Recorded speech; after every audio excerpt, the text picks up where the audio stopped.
Olá, está entrando no ar o programa Conexão e hoje vamos falar um pouco sobre a mulher, a vida da mulher, suas emoções.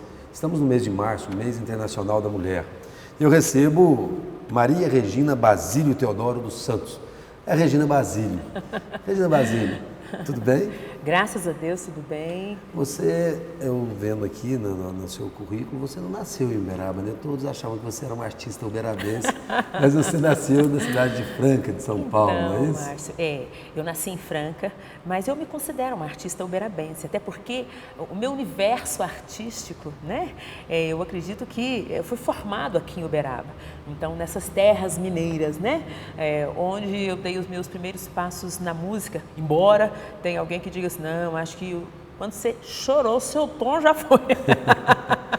Foi aminerado? Já foi um tom aminerado? Isso, aminerado. Tá. Regina, você veio para Uberaba com 2 anos? 3?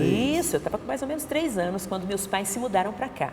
O papai era sapateiro, né? E a mamãe era dona de casa e foi tecelã também. Trabalhou na fábrica de tecidos muito tempo. Então nós viemos para cá, eu tinha mais ou menos 3 anos.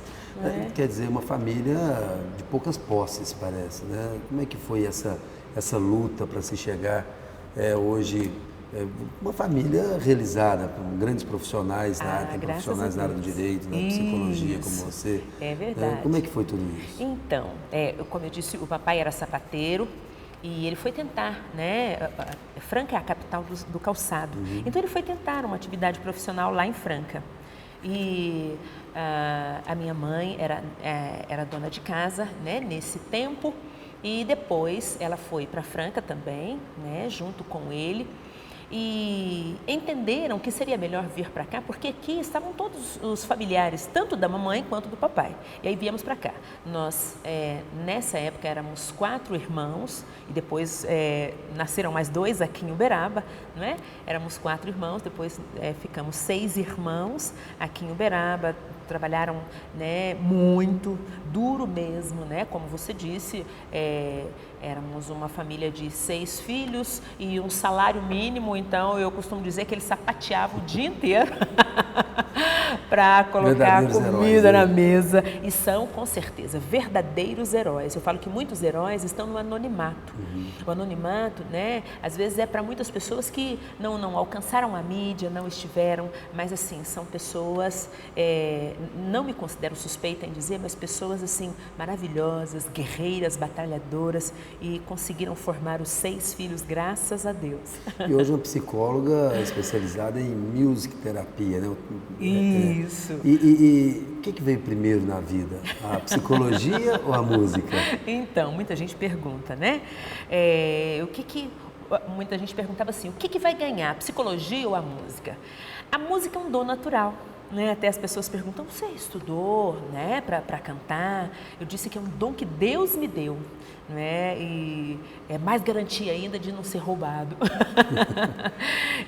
Mas olha, hoje nós fizemos um casamento muito legal, Márcio, porque nós casamos a música com a psicologia. Aí gerou a Psicomusic, que é a nossa clínica hoje, onde a gente trabalha no processo psicoterápico tradicional, mas também utilizamos a música quando a pessoa traz a música como um elemento importante para a vida dela, porque a música é muito terapêutica, né? Quem de nós, por exemplo, não se sente embalado quando ouve um entende? Então a música em si ela é terapêutica. E desde a primeira infância, né? Aliás, antes do nascimento, né? Antes do nascimento, você pode cantar para o bebê ainda na barriga da mãe. Agora, você antes de se tornar psicólogo, cantar, você teve outras atividades, né? Como é que foi aí a sua infância, a sua adolescência? Isso, tive sim. Eu trabalhei doméstica durante muito tempo, orgulhosamente, não é? E o interessante, Márcio, que quando eu trabalhava doméstica, né, eu gostava de cantar e a casa que eu trabalhava era uma casa grande, como esse espaço que nós estamos aqui. E às vezes eu pegava a vassoura e fazia da vassoura o microfone. Punha uma latinha de pó royal nela? Olha, e com uma alegria, eu me sentia realmente no palco da vida, sabe, né? Então, assim, era com muita alegria que eu fazia isso, né? Cantava com o cabo da vassoura e soltava o peito, soltava mesmo a voz, né? E isso começou depois, quando é que isso veio, se profissionalizou, Então, como é que aconteceu? Eu trabalhei de doméstica até mais ou menos 14 anos. Então, eu comecei bem novinha a trabalhar de doméstica, até 14 anos eu trabalhei de doméstica. Depois eu trabalhei no escritório de contabilidade, né? Onde eu tive a oportunidade, então, na área administrativa, de dar os meus primeiros passos. E depois eu tive a oportunidade de passar num concurso federal, concurso público federal. À época eu nem sabia muito bem o que era isso. Disseram que ia ter uma prova, eu fui, fiz a prova, era uma prova na época de datilografia, e eu com esses dedos pequenos, né? Eu consegui ter uma aprovação, né, muito boa, e fui chamada para o concurso e tive a oportunidade de trabalhar no Serviço Público Federal durante mais ou menos 13 anos. E depois eu abri mão do Serviço Público Federal porque eu queria dedicar um pouco mais à música, queria dedicar um pouco mais à minha clínica, e eu já estava com os meus filhos, né? E eles eram pequenos, e eu entendi que seria um tempo legal, um tempo importante para eu dedicar tanto à minha casa, né, à minha família, ao meu esposo, aos meus filhos. E então eu entendi que seria interessante deixar o Serviço Público Federal. Então eu aderi ao programa de demissão voluntária. E muita gente diz: que loucura é essa, né? Você vai se arrepender, não é? E eu digo que foi uma das melhores e maiores decisões da minha vida. E entendo que foi uma das decisões mais acertadas da minha vida, porque eu tive a oportunidade de estar um pouco mais perto dos meus filhos, tive a oportunidade de dedicar um pouco mais à música e dedicar um pouco mais à psicologia. Como é que é? Foram quantos filhos? 3 filhos, né? Eu falo que são 3 joias preciosas. Jovens, já estão grandes, né? A Sofia, e o que é interessante, Márcio, os 3 fazendo psicologia também. Eles fazem 2 cursos, mas um dos cursos que eles fazem concomitante é psicologia, os 3, né? Certamente vão se especializar em psicomusicologia também. Também, porque os 3 são cantores também. Eles são músicos também. E já foram gravados alguns CDs? Como é que é? Já, nós o resultado gravamos. disso tudo? Isso mesmo, né?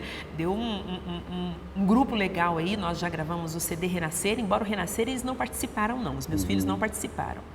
Mas nós tivemos o segundo CD, que é o CD Som Bonito, onde tem uma música de nossa autoria. Nesse CD eles participaram plenamente, né? Um material também que ficou muito bom, né? E que trouxe para nós assim um know-how muito legal, uma possibilidade grande da gente trabalhar muito, né? Porque hoje a gente ministra palestra show em instituições das mais diferentes áreas. Isso para nós é muito gostoso, muito bom, e deu esse casamento que eu disse da psicologia com a música. Tá certo. Hoje em dia, muito se fala de família falida, uma instituição que não vale a pena se investir. Você teve 2 experiências muito fortes de família, né? Sim. Tanto os seus pais, né, os seus irmãos, como também os seus filhos também, o seu esposo. Você abriu mão de um serviço federal para se dedicar aí mais à família. Sim. Vale a pena? Como é que é isso na vida de Regina Basile? Então, Márcio, olha, eu falo que cada experiência é única, né? Se alguém me disser assim, você acha que eu devo deixar o serviço público? Não, não é isso não. Cada um precisa ver quais são as suas possibilidades, quais possibilidades você tem. Naquele momento, veja bem, eu tinha a minha clínica, eu tinha a minha casa e eu gostaria de me dedicar à música, né? Então eu tinha possibilidades outras para que eu pudesse lançar mão. Não é? Entendi que foi uma das decisões mais acertadas, porque o essencial é família. Esse é o entendimento. Nenhum sucesso compensa o fracasso no lar, não faz sentido. Dizer assim, olha, ganhei a fama e perdi os meus. Entendeu? Não faz sentido. Esse é o meu entendimento. Né? Então, por isso eu decidi, né, abrir mão nesse momento, e eu costumo dizer que eu sou uma das mulheres mais felizes do mundo. sem medo de errar. Eu digo isso porque realmente eu me sinto muito feliz em função da minha família, das minhas escolhas, mas acima de tudo também porque eu tenho Deus na vida, né? Eu acho que isso para mim é essencial, ter Deus na vida, né? Uma família, filhos maravilhosos, um esposo que me apoia em todas as minhas decisões. Isso facilita, favorece muito, né? Então eu vivi essa experiência e por isso eu posso dizer assim o quanto é importante esse apoio familiar, essa segurança, essa estrutura familiar. Isso nos ajuda de uma forma muito significativa. Certo. Agora, como é que foram os desafios, né? Você é de família pobre, negra, Isso. e como é que isso afetou muito a sua vida? Os desafios foram mais fortes para serem vencidos? Então, que legal essa pergunta, é mesmo. Eu costumo dizer que todos nós temos razões para fazer parte de um grupo minoritário. Então, existem as pessoas que existem os idosos, existem os negros, existem os GLBTs, existem as prostitutas, existem os drogaditos, mas veja bem, né? Eu diria que em mim, Regina Basílio, reuniu-se algumas outras razões também. Eu sou negra, né? Sou mulher, de origem humilde, simples e pobre, né? E eu costumo dizer, e das mãos grandes. As mãos grandes. E você sabe como eu lido com essa situação, Márcio? Eu juntei tudo isso em meu favor.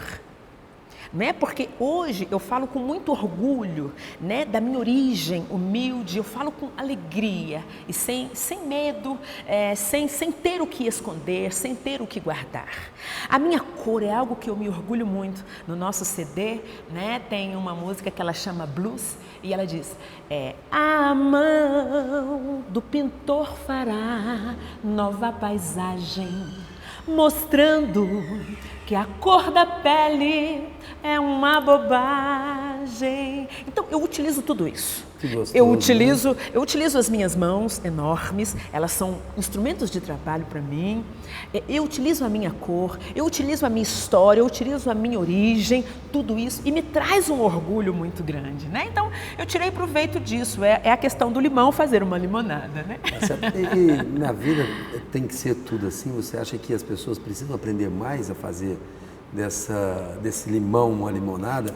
As pessoas vão viver melhor, elas vão ser mais felizes. Eu me lembro de uma oportunidade quando uma das minhas filhas eram pequenas e que ela chegou da escola dizendo assim: olha, o meu colega me chamou de negrinha. Né? Foi uma experiência muito interessante. E ela era pequenininha, ela tinha mais ou menos 5, 6 anos.